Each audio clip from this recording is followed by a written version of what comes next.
आज के कलिकाल में 400-500 वर्ष पूर्व एक गोप ने भी गाया और अपने ढंग से गाया, और ठाकुर जी ने उसके गीत को भी गोपी गीत के समान उपमा दी। गोपी गीत की उपमा क्या है कि यदि कोई व्यक्ति निरंतर गोपी गीत का पाठ करता है तो एक ना एक दिन ठाकुर जी उसको जरूर दर्शन देते हैं। देखो ठाकुर जी के दर्शन कितने प्रकार से होते हैं। सबसे पहला दर्शन है ठाकुर जी का स्वप्न दर्शन। ठाकुर जी को यदि आपको दर्शन देना है तो वो सबसे पहले आपको स्वप्न में आकर के दर्शन देंगे।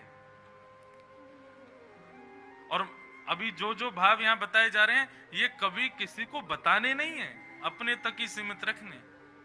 ज्यादा से ज्यादा अपने गुरु को बता सकते हैं, माता पिता को बता सकते हैं, उसके अतिरिक्त किसी से मत बोलिए।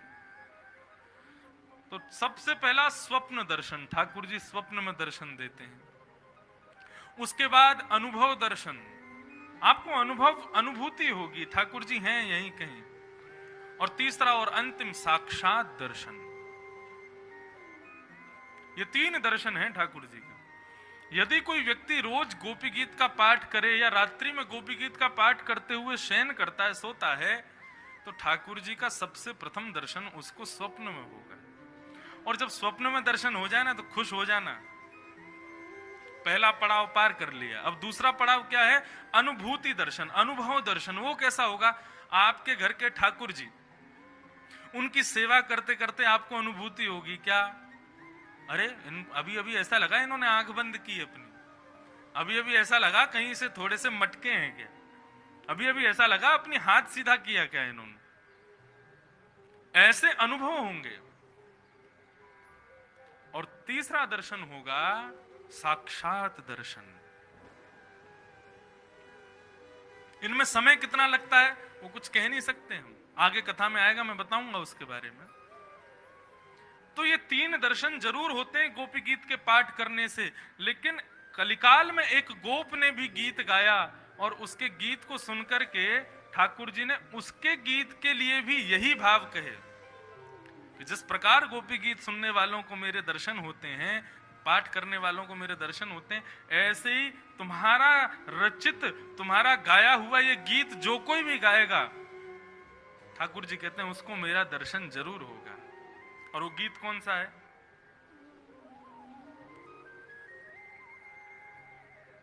गोवर्धन वासी सांवरे,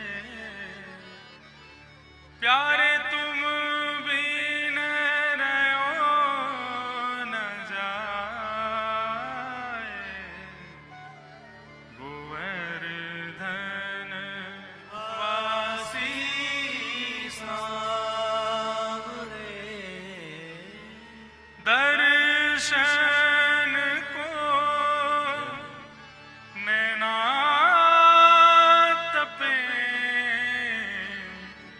वचन सुनन को कान, ओ मिलवे को हियरा तपे, हिय के जीवन प्राण, गिरिराज लढ़े ते लाडले, प्यारे तुम बिन रहो न जाए, गोवर्धन वासी सांवरे। इसको मनगढ़ंत बात मत समझना। श्री कुम्भन दास जी के पुत्र हुए चतुर्भुज दास जी निरंतर गोवर्धन में रहते थे। कुछ दिन के लिए ठाकुर जी से वियोग क्या हुआ, कुछ दिन के लिए दर्शन नहीं मिले, उन्होंने ये रचना लिख करके गाई। जैसे ही गाई, अंतिम पद गा रहे थे, युग युग अविचल राखिए सुखनिधि शैल निवास, श्री गोवर्धन रूप पे बलि जाए चतुर्भुज दास। जब उन्होंने पद गाया, श्रीनाथ जी प्रकट हो गए उनके सामने, अपने हृदय से लगा लिया और कहा कि चतुर्भुज दास मैं तुमको कुछ देना चाहता हूं। चतुर्भुज दास जी बोले मुझे कुछ मत दीजिए, मुझे केवल आपका दर्शन चाहिए। ठाकुर जी बोले तो तुमको नहीं देंगे, तुम्हारी रचना को देंगे। क्या? जो कोई भी इसका पाठ करेगा, जो कोई भी प्रेम से गाया करेगा, झूमते फिरते नृत्य करते हुए जो कोई भी इस पद को गाएगा, उसको मेरा दर्शन अवश्य होगा। ये गोप गीत है। इसी प्रकार गोपियों ने भी गीत गाया। तब कथामृतम तप्त जीवनम कवि विरीडितम कल्मषापहम श्रवण मंगलम श्रीमदाततम भुवि गृणन्ति ते भूरिदा जनाः। एक कन्हैया, गोपियां कह रही हैं, एक नवीन भाव सुनो।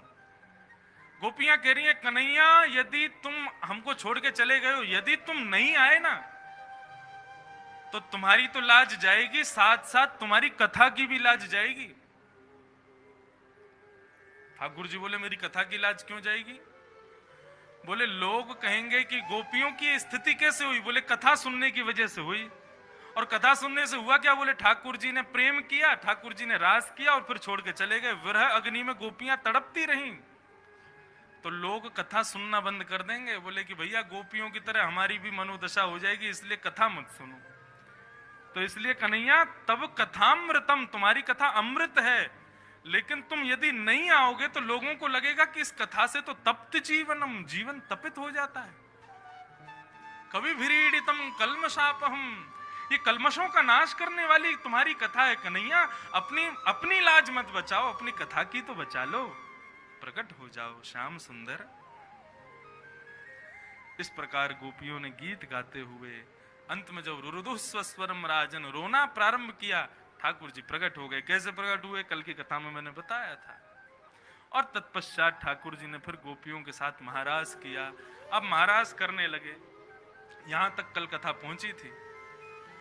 महाराज जैसे ही करने लगे, महाराज कैलाश पर्वत पर बैठे हुए भगवान शिव त्रिनेत्र बंद करके ठाकुर जी की अनुपम लीला का दर्शन कर रहे हैं। जैसे ही महाराज प्रारंभ हुआ, हिमालय पर बैठे हुए केदारनाथ भगवान झूमने लगे। अपने आप को रोकना चाह रहे हैं लेकिन रुक नहीं पा रहे। पार्वती जी को बोले अब तुम ही संभालो यहाँ का राजपाट, हम जा रहे हैं। बोले कहां? महाराज करने जा रहे हैं। कैलाश पर्वत से दौड़े भगवान शिव वृंदावन की ओर। वृंदावन में जैसे ही प्रवेश किया, गोपियों ने मार्ग रोक दिया। बोले बाबा कहां से आए हो? बोले हम कैलाश से आए हैं। बोले कैलाश से आए हो लेकिन आप पुरुष हो। महाराज में केवल एक ही पुरुष का प्रवेश है, वो है योगेश्वर कृष्ण। उनके अलावा सबको गोपी बनना पड़ेगा। शंकर जी ने खूब याचना की, खूब मिन्नत मांगी, लेकिन गोपियों ने प्रवेश नहीं दिया। तब भगवान शिव ने नेत्र बंद करके अन्नपूर्णा मैया का स्मरण किया। अन्नपूर्णा मैया से कहा भिक्षाम देहि माते। अन्नपूर्णा प्रकट हो गई। प्रकट होकर के कहा लो बाबा भिक्षा लो। बोले आज अन्न की भिक्षा नहीं चाहिए, अपना स्वरूप हमको दे दीजिए। अन्नपूर्णा मैया ने कहा स्वरूप में क्या दें? बोले पूरा ही दे दो। भगवान शिव को बैठा करके पहले तो बिच्छू आदि लटक रहे थे, उनको हटाया। सांप आदियों को कहा थोड़ी देर आराम करो, सब लोग जाओ यहां से। सबको दूर करके भगवान शिव का गोपी भाव का श्रृंगार कर रही हैं। लहंगा पहनाया, फरिया पहनाए, ठाकुर जी के, शंकर जी के कानों में कुंडल पहनाए, केश खोल दिए, आंखों में काजल लगाया, होठों पे लालिमा लगाई, आभूषण पहनाए, चुनरी उड़ा दी, पैरों में पायल पहनाई।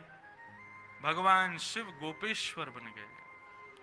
जैसे ही गोपेश्वर बनकर के खड़े भये महाराज, अन्नपूर्णा ने नजर उतारी भगवान शिव की। वाह, मूछन वारी गोपी। आज भी गोपेश्वर भगवान, आप वृंदावन में जाओगे, आज भी उनका श्रृंगार होता है तो नथनिया पहनते हैं ठाकुर जी, लेकिन नथनिया के नीचे मूछ भी दिखाई देती है भगवान शिव की। ऐसा सुंदर श्रृंगार किया। महाराज में जैसे ही पहुंचे, गोपियों ने जैसे ही भगवान शिव का मुखमंडल देखा, गोपियां बोली ऐसी गोपी ना देखी ना सुनी।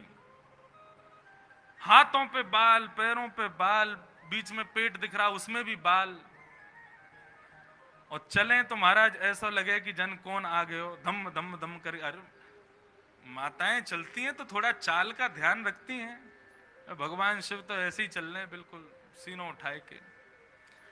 गोपी ने कही पहले मुखमंडल दिखाओ। शंकर जी बोले जिसके लिए श्रृंगार किया उसी को दिखाएंगे। गोपी बोली दिखाना तो पड़ेगा, जब तक मुख नहीं देखेंगे अंदर प्रवेश नहीं मिलेगा। शंकर जी बोले आपने मुख देख लिया, उसके बाद भी प्रवेश तो मिलेगा ही मिलेगा। क्यों? बोले रोकने वाले ही मूर्छित हो जाएंगे फिर, ऐसा मुखमंडल है। गोपियों ने कहा दिखाओ। जैसे ही भगवान शिव ने अपना पर्दा उठाया, घूंघट उठाया, तो आधे आधे नेत्र खुले हैं भगवान शिव के। बीच में तीसरा नेत्र टिमट मारा है, कब ठाकुर जी आ जाएं खोल करके दर्शन कर लूं उनका। होठों पर लालिमा, मूछ आदि देख करके गोपी तो वहीं मूर्छित हो गई। इतने में ही भगवान शिव का दर्शन किया, अंदर रास कर रहे ठाकुर जी। ठाकुर जी दौड़ करके आए, भगवान शिव का हाथ पकड़ करके भीतर लाए। अद्भुत रास रचा है महाराज यमुना के पुलिन पर। ऐसे गोपेश्वर भगवान वृंदावन में आज भी ठाकुर जी के रास की भूमिका निभा रहे हैं। बोलो गोपेश्वर महादेव की। तो बंधुओं, भगवान ने रास के माध्यम से 5 विहार किए। वन विहार, उपवन विहार, जल विहार, प्रसून गंधा यानी कि पुष्प विहार, थल विहार, ये 5 विहार किए। वन विहार मतलब बृहद वन में ठाकुर जी ने रास किया। उपवन विहार मतलब छोटे छोटे कुंजों में जाकर के रास किया।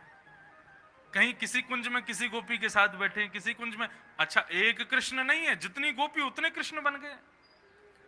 अलग अलग कुंजों में ठाकुर जी विहार कर रहे हैं, ये हुआ उपवन विहार। जल विहार किया, नौका में ठाकुर जी रास कर रहे हैं। थल विहार किया, सामान्य भूमि पर कर रहे हैं। और प्रसून गंध यानी कि सुंदर, जो आजकल ठाकुर जी के फूल बंगले बनते हैं, ऐसे फूलों के बंगलों के मध्य में भी विहार किया। ऐसे 5 विहार युक्त ये रास ठाकुर जी ने, महाराज ठाकुर जी ने समस्त गोपांगनाओं के साथ किया। संपूर्ण महाराज की कथा सुनाई गई। महाराज के प्रसंग के अंत में श्री शुकाचार्य जी कहते हैं, जो कोई भी इस महाराज को भाव से सुनता है, उसका हृदय का सबसे बड़ा रोग, हृदय का सबसे बड़ा रोग क्या है? काम। वो काम नष्ट हो जाता है। ये काम लीला नहीं है, काम के विध्वंस की लीला है। इसलिए इसको उसी भाव से श्रवण करो। बोलो रास रासेश्वर भगवान के रास की कथा बताई गई। और रास की कथा के बाद अब ठाकुर जी का एक और गीत आया। गोपी गीत गया, कल परसों वेणु गीत सुना था, अब आज एक और गीत आया, उसका नाम है युगल गीत। ये युगल गीत भी बड़ा सुंदर है, इसके बारे में थोड़ी देर चर्चा करेंगे, फिर आगे चलेंगे। गोप्यः कृष्णे वनम यातो तमन द्रुचते तसा कृष्ण लीला प्रगायन्त्यो निन्य दुखेन वासना। सभी गोपियां सेवा कुंज में, वृंदावन में सेवा कुंज, वहां पर इकट्ठी हुई हैं, एकत्रित हुई हैं। और एकत्रित होकर के गोपियां आपस में ठाकुर जी के सुंदर स्वरूप का वर्णन कर रही हैं, सुंदर स्वरूप का गान कर रही हैं। वेणु गीत में प्रत्येक गोपी अलग अलग घर में बैठ करके ठाकुर जी का स्मरण कर रही थी, लेकिन अब समस्त गोपियां एक साथ झुंड में बैठ करके आपस में एक दूसरे को ठाकुर जी की चर्चा सुना रही हैं। उसको ही युगल गीत कहा गया। बहुत सुंदर है युगल गीत। अधिकतर कथाओं में कहा नहीं जाता क्योंकि समय का अभाव रहता है, लेकिन ध्यान से सुनिए कैसे हैं। ठाकुर जी की रूप माधुरी का दर्शन है। बाम बाहु कृत बाम कपोलो वल्गित भ्रूरधार्पित वेणु कोमलांगिलिभिराश्रित मार्गम गोप्य इर्यति यत्र मुकुंदः। एक गोपी ने कहना प्रारंभ किया, इस स्वरूप का दर्शन करना है। बोले बाम बाहु कृत बाम कपोलो। ठाकुर जी ने अपने बाएं अंग पर, बाएं कंधे पर अपने बाम कपोल को झुकाया है। बाम बाहु कृत बाम कपोलो वल्गित भ्रू अधरार्पित वेणुम। और फिर उसके बाद क्या करते हैं? ठाकुर जी वंशी को ऊपर उठा करके अपने अधरों पर धारण करते। कोमलांगी, अपनी कोमल उंगलियों से उसके छिद्रों को आच्छादित करते हैं और इस प्रकार से वेणु को बजाकर के पूरे ब्रजमंडल को सुख प्रदान कर रहे हैं। ये ठाकुर जी का युगल गीत है। तो किस प्रकार है ठाकुर जी? बाम कंधे पर बाम कपोल को झुका करके अपनी वेणु को ऊपर उठा करके और ठाकुर जी वंशी का नाद कर रहे हैं और गोपियां उस स्वरूप का वर्णन कर रहे हैं। वृंदशो ब्रज वृषा मृग गावो वेणुवाद्य हत चेतस आरात दंत दृष्ट कवला धृत कर्णो निद्रिता लिखित चित्र मिवासन। ठाकुर जी की वंशी सुनकर के क्या हो रहा है वृंदावन में? बोले वृंदशो ब्रज वृषा मृग गावो। बंधु देखो, वेणु गीत है, गोपी गीत है, युगल गीत है। जो गोपियों के द्वारा ये जो गीत गाए जा रहे हैं ना, ये सुनने के विषय नहीं है। मैंने कल भी कहा था, इनका तो अनुभव करो, नेत्र बंद करके इस छवि का दर्शन करो। कैसा रहा होगा वो स्वरूप, कैसी रही होगी वो छवि। गोपियां कह रही हैं ठाकुर जी के उस वेणु नाद को सुनकर के वृंदशो ब्रज वृषा मृग गावो। ब्रज के बैल, बछड़े, बछिया, गाय और मृग यानी कि हिरण, वृंदशो झुंड के झुंड जो कहीं चर रहे हैं, कोई कुछ कार्य कर रहे हैं, कोई कुछ कर रहे हैं, उनकी स्थिति क्या हुई? बोले वेणु वाद्य हित चेतस आरात। वेणु के वादन को सुनकर के, अरे इंसान तो छोड़ो, गोपियां तो छोड़ो, गाय, बैल, हिरण आदि जैसे जानवरों के भी हृदय के कष्टों को वो वेणु का नाद हरण कर लेता है, छीन लेता है। उनकी स्थिति क्या हो जाती है? बोले दंत दृष्ट कवला धृत कर्णा।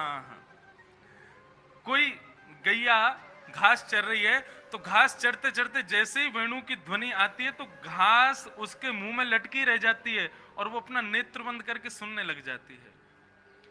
कोई बछड़ा बछिया अपनी मैया को दूध पी रहे हैं, तो दूध पीते पीते पीते जैसे ही वेणु की ध्वनि आती है नेत्र बंद हो जाते हैं, दूध मुख में भरा रह जाता, पीना भूल जाते हैं। ऐसी स्थिति हो जाती है। बोले देखने में ऐसा लगता है लिखित चित्र में वासन, ऐसा लगता है मानो कोई चित्र हो, स्टैचू, बिल्कुल शांत हो जाते हैं एक स्थान पर। ऐसी ठाकुर जी की वेणु है।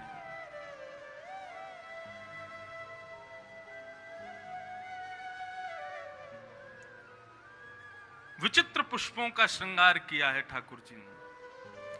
देखो इस छवि का दर्शन करना, गोपियां कितनी अच्छी बात बता रही हैं। वर्हिणस्तवक धातु पलाशै वर्धमल्ल परिवह विडम्ब। ठाकुर जी ने अपना वनमाली वेश धारण किया है। कैसे वनमाली बने हैं ठाकुर जी? सब लोग इधर देखो, यहां देखो, सावधानी से सुनो। वनमाली कैसे बने ठाकुर जी?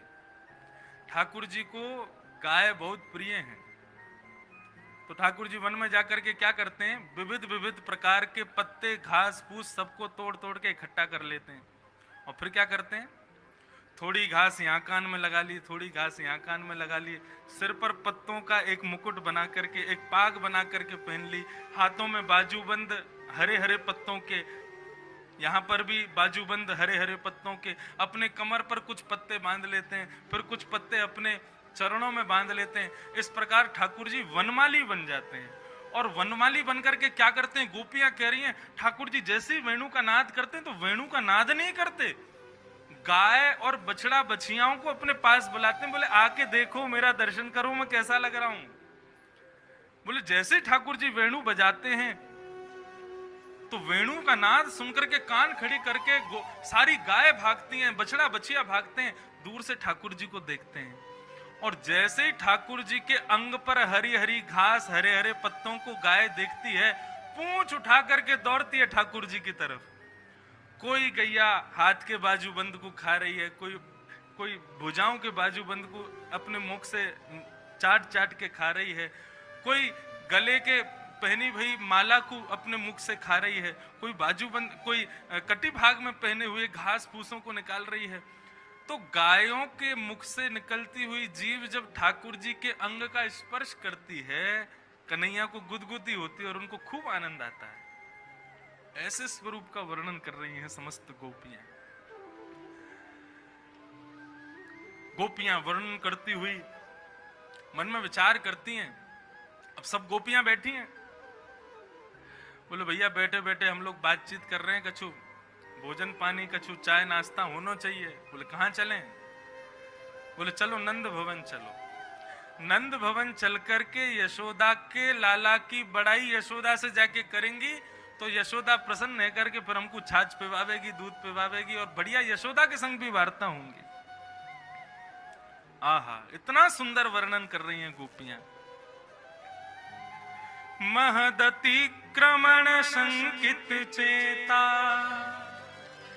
मंद मंद मनुगर्जित मेघ, श्रुहिद मभ्यवर्षत सुमनो भी,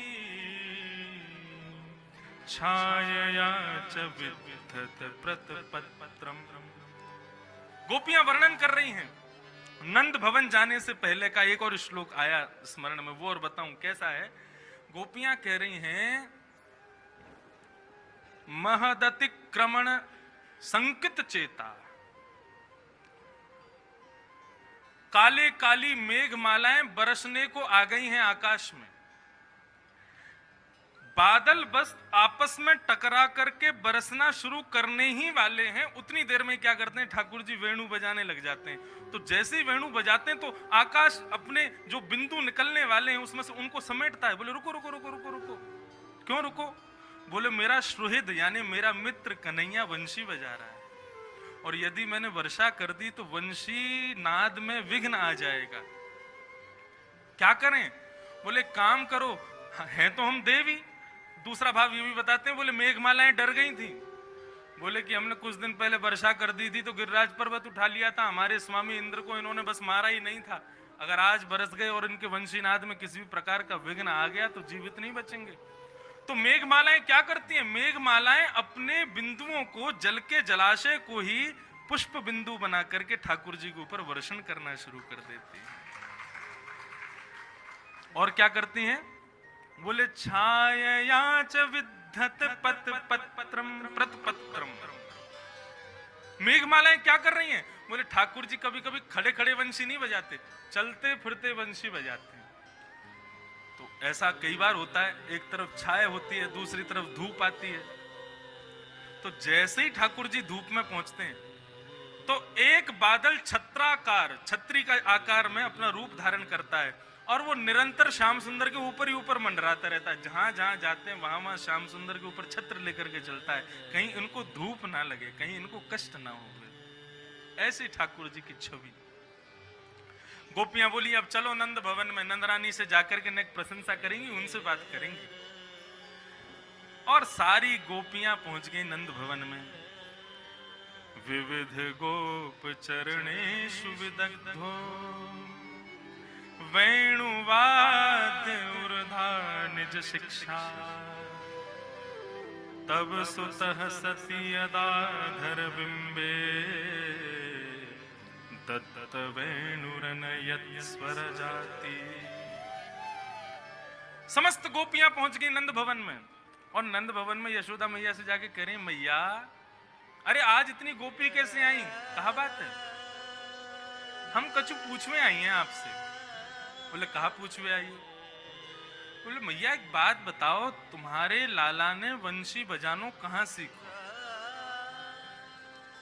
एक प्रश्न भी आया था मेरे पास, ठाकुर जी ने वंशी वादन किससे सीखा? यशोदा मैया उत्तर देंगी अभी। बोले मैया तुम्हारो लाला इतनी प्यारी वंशी बजावे, इतनी मधुर वंशी बजावे, ने बताओ तो सही कहां जाके यानी वंशी सीखी, हम भी अपने बालकन को वहीं भेज देंगे। यशोदा मैया कह रही है वेणु वाद्य उर्धा निज शिक्षा। मेरे लाला ने कोई तो सीखी ना है, बाकी स्वयं की शिक्षा खुद सीखा है मेरे लाला ने बजाना, वाने कोई तो सीखो ना है।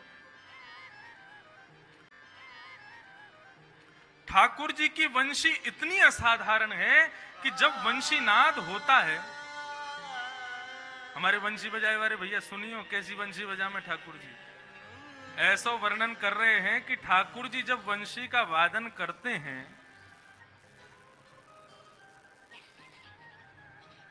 तो सवन सस्तदुपधार्य सुरेशा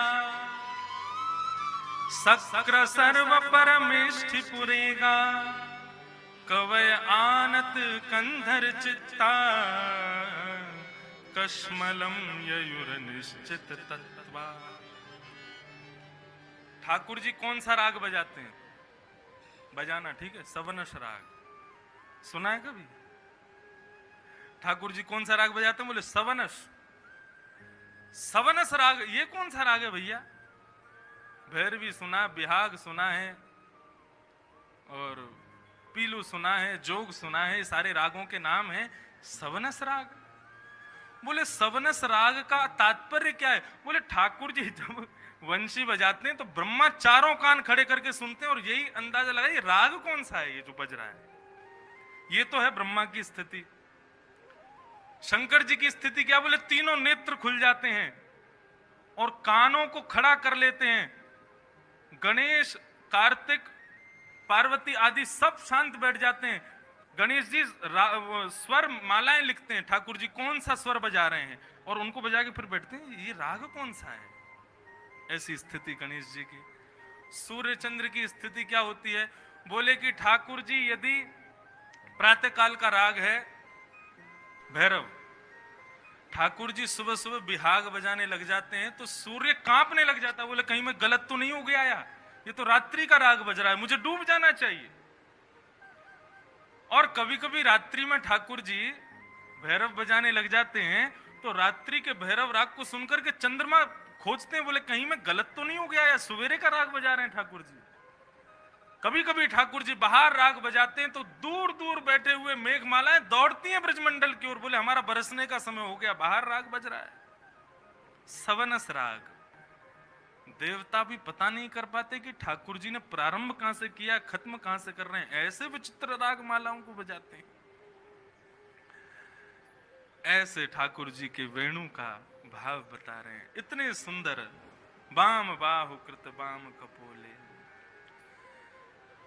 ऐसे सुंदर ठाकुर जी लग रहे हैं। उसका वर्णन समस्त गोपांगनाएं अपने भाव से युगल गीत में कर रहे हैं। युगल गीत